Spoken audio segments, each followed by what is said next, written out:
The story of Jonah, a man who ran from God.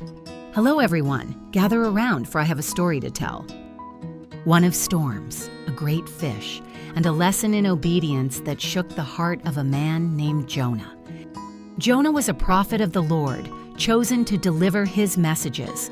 One day God spoke to him, saying, "Go to the great city of Nineveh and warn them of their wickedness. Tell them to repent, or their city will be destroyed." But Jonah did not want to go. Nineveh was a city full of enemies, people Jonah believed did not deserve God's mercy. So instead of obeying, he ran. He boarded a ship sailing in the opposite direction, to Tarshish, far, far away from where God had sent him.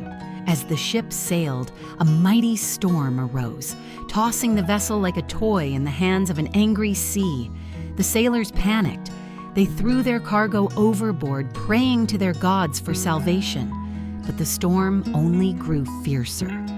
Meanwhile, where was Jonah? Asleep in the lower deck. The captain shook him awake, saying, "How can you sleep? Get up and pray to your God. Maybe he will save us."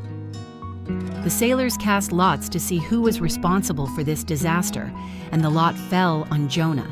He confessed, "I am a Hebrew, and I worship the Lord, the God of heaven, who made the sea and the dry land. I am running from him. Throw me into the sea, and the storm will stop." At first, the sailors hesitated, but when they saw no other way, they cried out to Jonah's God and threw him into the raging waters. Instantly, the storm calmed, and the sea became still. The sailors were in awe, offering sacrifices to the Lord. But Jonah? He sank into the deep, swallowed by a great fish. In the belly of the creature, in the darkness, surrounded by the smell of the ocean and the sounds of the deep, Jonah sat for 3 days and 3 nights. And there, in the depths, he prayed.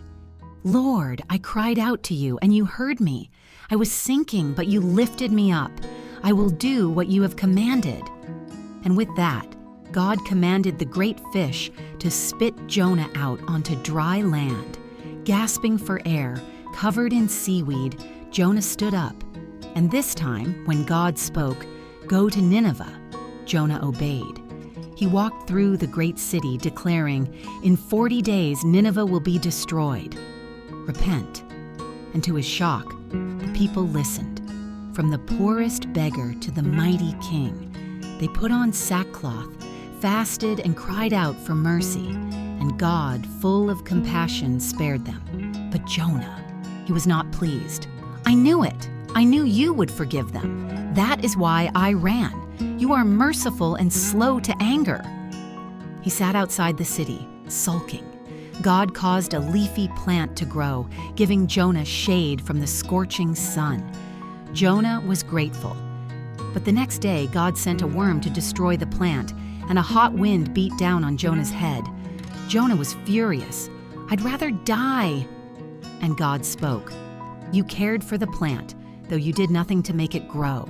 Should I not care for Nineveh, a city with more than 120,000 people who do not know their right hand from their left?" And there the story ends. We do not know Jonah's final answer, but we do know this: God's mercy is greater than our judgment, and his love reaches even those we think unworthy. So tell me, my friends, if God called you today, would you run or would you obey?